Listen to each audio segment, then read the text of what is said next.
అండి, welcome to my channel simple Savani recipes. ఈరోజు కొబ్బరి పాలతో కమ్మని పులావ్ ఎలా చేయాలో చూద్దాం. చాలా అంటే చాలా టేస్టీగా కుదిరింది. పిల్లలకి లంచ్ బాక్స్లో కానీ ఏదైనా స్పెషల్ అకేషన్స్ కానీ ట్రై చేయొచ్చు. ముందుగా కుక్కర్లో 2 టేబుల్ స్పూన్ల ఆయిల్, 2 టేబుల్ స్పూన్ల గీ వేడయ్యాక అందులోకి మసాలా దినుసులు వేసి 5 నిమిషాలు వేగించుకొని 1 టీ స్పూన్ జీలకర్ర, 1 టీ స్పూన్ సోంపు, పులావ్లో జీడిపప్పులు వేసుకుంటే టేస్ట్ బాగుంటుంది. మీకు నచ్చిన వెజిటేబుల్స్ అన్నీ యాడ్ చేసుకోవచ్చు. నేను ఆలు, క్యారెట్, క్యాప్సికమ్, బఠానీ, కారానికి సరిపడా పచ్చిమిర్చి వేసి 5 నిమిషాల వరకు ఫ్రై చేయాలి. 1 గ్లాసు బియ్యానికి 2 గ్లాసుల కోకోనట్ మిల్క్ తీసుకున్నాను.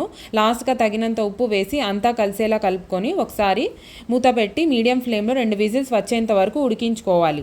కుక్కర్లో ప్రెషర్ అంతా పోయిన తర్వాత మూత ఓపెన్ చేసుకోవాలి. కూడా వేడి మీద కలపద్దు. 10 నిమిషాలు రెస్టింగ్ టైం అనేది ఇస్తే పొడి పొడిగా వస్తుంది పులావ్. అంతే అండి, కమ్మని కొబ్బరి పాల పులావ్ రెడీ అయిపోయింది.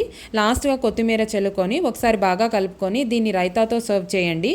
మరెందుకు ఆలస్యం, ఒకసారి ట్రై చేసి కామెంట్ సెక్షన్లో చెప్పండి. వీడియో కనుక నచ్చితే లైక్ చేయండి, షేర్ చేయండి, ఛానల్ని సబ్స్క్రైబ్ చేసుకోండి.